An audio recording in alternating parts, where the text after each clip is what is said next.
Imagine a man so feared that people crossed the street to avoid his path. Imagine a heart so hardened by pride and tribal loyalty that it saw truth as a threat and mercy as weakness. Imagine a sword raised not to defend faith, but to destroy it. And then imagine that same man becoming one of the greatest symbols of justice, courage, and moral strength the world has ever known.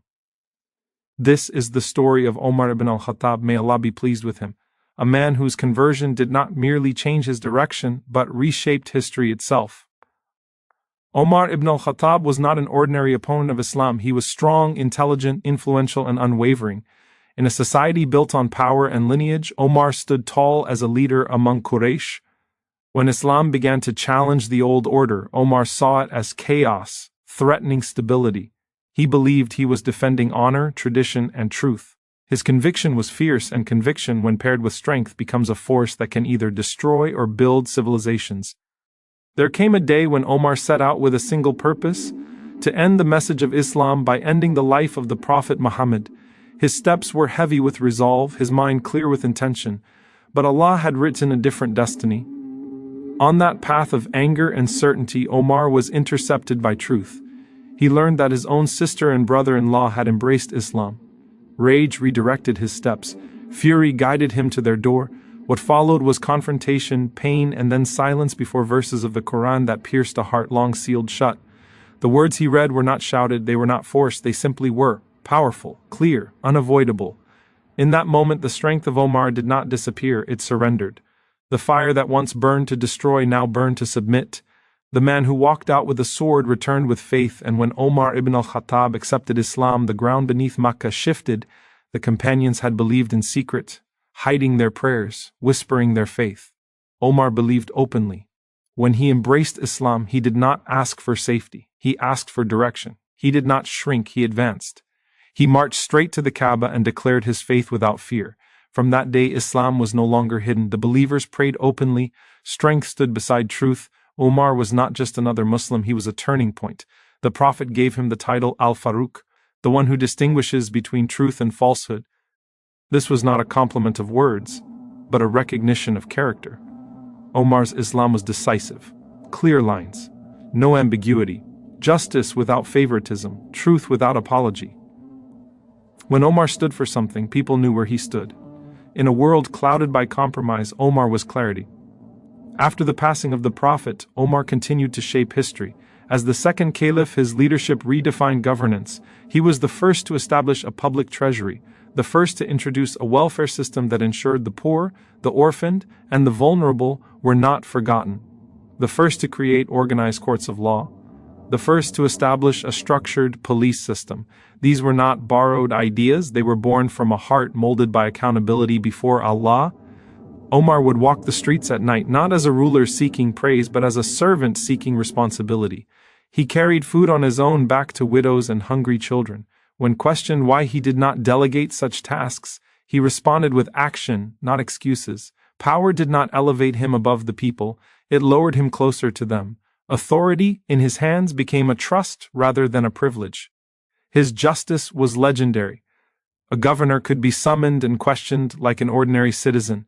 A non-Muslim could stand in court against a Muslim and receive fairness without bias. Omar understood that strength without justice is tyranny, and justice without strength is vulnerable. He embodied both. When he spoke, people listened. When he decided, people trusted. Not because he demanded loyalty, but because he earned it. Omar feared Allah more than he feared rebellion. He feared accountability more than he desired legacy. He once said that if a mule were to stumble on the road in Iraq, he feared Allah would ask him why he did not pave the way. This was not poetry. This was the mindset of a man who understood leadership as responsibility down to the smallest detail. The transformation of Omar Ibn Al Khattab is a reminder that the greatest obstacle to change is not opposition but arrogance. Omar was not weak before Islam, he was strong. Islam did not erase his strength, it redirected it. His anger became courage, his pride became dignity, his dominance became protection.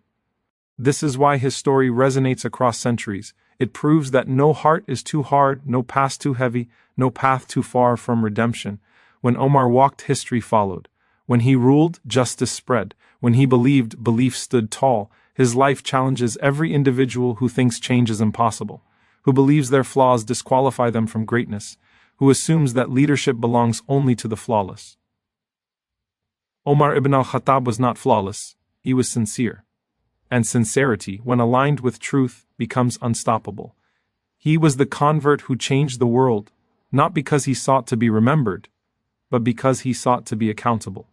Because he stood first when courage was needed, first when justice was demanded, first when sacrifice was required, first when truth needed a voice strong enough to carry it.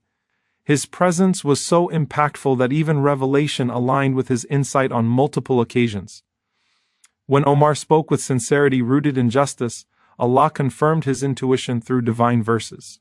This was not coincidence nor privilege without effort. It was the result of a heart disciplined by truth and a mind unwilling to bend toward falsehood. Omar did not wait for convenience to stand for what was right. He stood when standing was costly, when silence was safer, when compromise would have been easier. His life teaches that true strength is not loudness but consistency upon principle. He was a man who held himself to a higher standard before holding others accountable. If hunger spread, he felt hunger. If hardship touched the people, it weighed on his own sleep. He once forbade his family from enjoying luxuries available to others, fearing that leadership should never taste comfort while the ummah struggled. His own stomach would growl while food existed in the state treasury, because Omar understood that lawful access does not always mean moral permission. In moments of victory, when empires fell and lands opened under Muslim rule, Omar did not celebrate with arrogance. He entered Jerusalem not as a conqueror adorned in splendor, but as a servant in patched clothing, walking beside his servant, alternating turns riding the same animal. Power did not intoxicate him. Success did not blind him. Expansion did not erase humility. The world expected kings, Omar delivered conscience. He taught that leadership is not about how many people stand beneath you, but how many people you stand accountable for. Every decision was weighed against the day when no titles would matter. He feared injustice more than defeat. He feared Allah more than history's judgment. That fear did not weaken him, it sharpened him. It stripped away ego and replaced it with clarity. Omar's courage was not reckless, it was deliberate. When he confronted wrongdoing, he did so openly. When he corrected error, he began with himself. If someone criticized him publicly, he did not silence them. He thanked them. A ruler who invites correction is rarer than a ruler who commands obedience. Omar wanted truth, even when truth came wrapped in discomfort. His mercy was not softness, it was wisdom. He understood people's limits, circumstances, and struggles. Laws were not applied mechanically but with understanding. During famine, he suspended punishments because justice without compassion becomes cruelty. He knew that systems must serve people, not crush them. His governance balanced law and humanity in a way that modern leadership still struggles to replicate. Omar empowered others without fearing replacement. He appointed leaders based on merit, not loyalty. He dismissed governors the moment arrogance appeared, even if they were successful. For Omar, character outweighed achievement. He believed a corrupt victory was worse than an honest loss. This mindset protected the moral spine of a growing civilization. He listened more than he spoke, and when he spoke, it was with intention. His words were few but weighty. He did not waste language on flattery or manipulation. When advice was needed, he gave it directly. When warning was required, he delivered it without malice. His sincerity was disarming because it carried no hidden agenda. The people did not fear Omar because he was harsh. They feared him because he was fair. Injustice could not hide under his watch. Hypocrisy found no shelter in his presence. He was a mirror that forced truth to confront itself.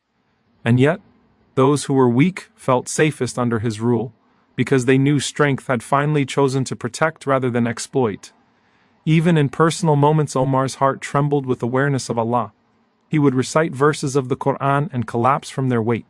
The same man who once terrified Mecca would weep alone at night, fearing his own shortcomings. This contrast was not contradiction, it was balance. Strength before people, humility before Allah. His life dismantles the illusion that greatness is born perfect. Omar's journey proves that greatness is forged through struggle, correction, and submission.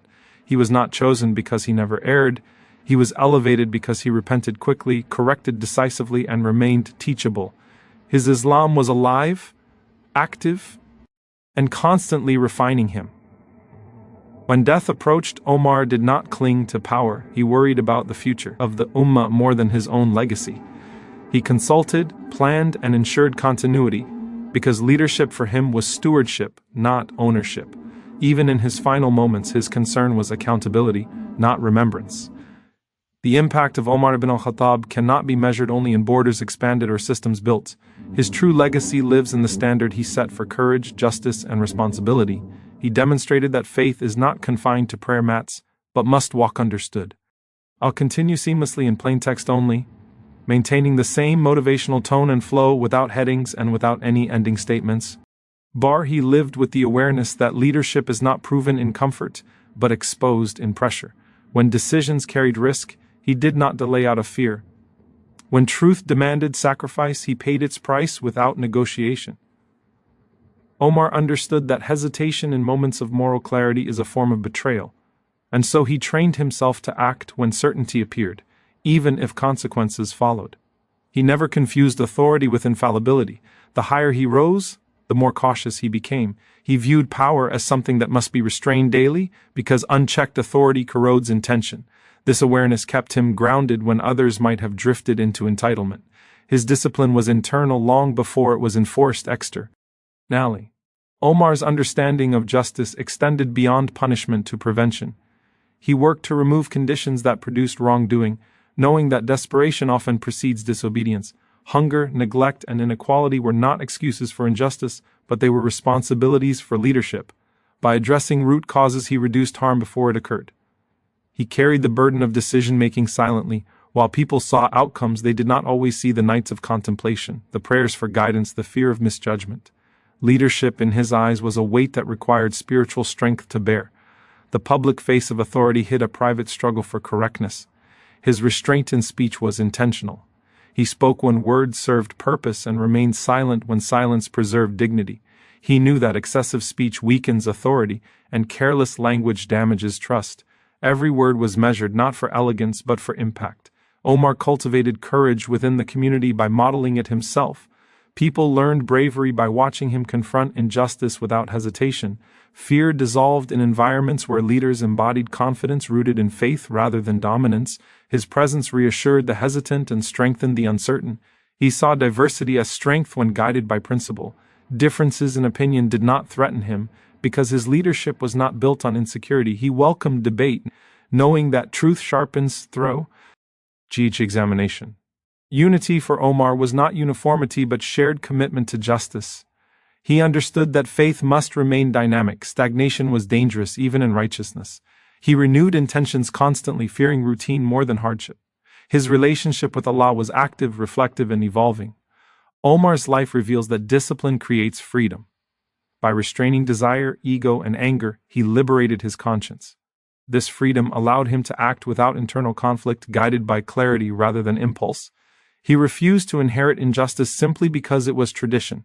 Practices that contradicted fairness were dismantled regardless of age or familiarity. He believed that longevity does not sanctify wrongdoing, and that reform requires courage to challenge the familiar. He valued accountability so deeply that he invited it publicly. The willingness to be questioned kept leadership honest. Transparency, in his view, was protection against corruption. Omar did not seek perfection from people, but he demanded effort. Mistakes were met with guidance, but negligence was confronted firmly. This balance cultivated responsibility without fear. He never detached faith from reality. Spirituality informed economics, governance, conflict, and compassion. Through him, people witnessed a complete integration of belief and action. He accepted criticism not as insult but as opportunity. Correction refined him rather than diminished him. Pride had no sanctuary in his heart. He believed that the strength of a society is revealed by how it treats those with no power. Under his rule, dignity was not reserved for the influential. Protection was not conditional. Omar Ibn Al Khattab's path reminds that greatness is not inherited, announced, or claimed. It is constructed daily through discipline, humility, courage, and unwavering commitment to truth. That commitment shaped every interaction, every judgment, every pause before action. It was not a slogan carried on the tongue, but a discipline carved into the soul. Truth was not adjusted to fit circumstances. Circumstances were confronted until they aligned with truth. This mindset demanded sacrifice, and sacrifice was accepted without complaint because meaning was never separated from difficulty. He learned that restraint is a form of power greater than force. When provoked, he did not rush to assert dominance. He waited, assessed, and responded with intention. This patience was not weakness, it was mastery. It prevented regret and preserved justice, even when emotions threatened to overtake reason. He recognized that people often imitate leadership unconsciously. Knowing this, he guarded his conduct meticulously.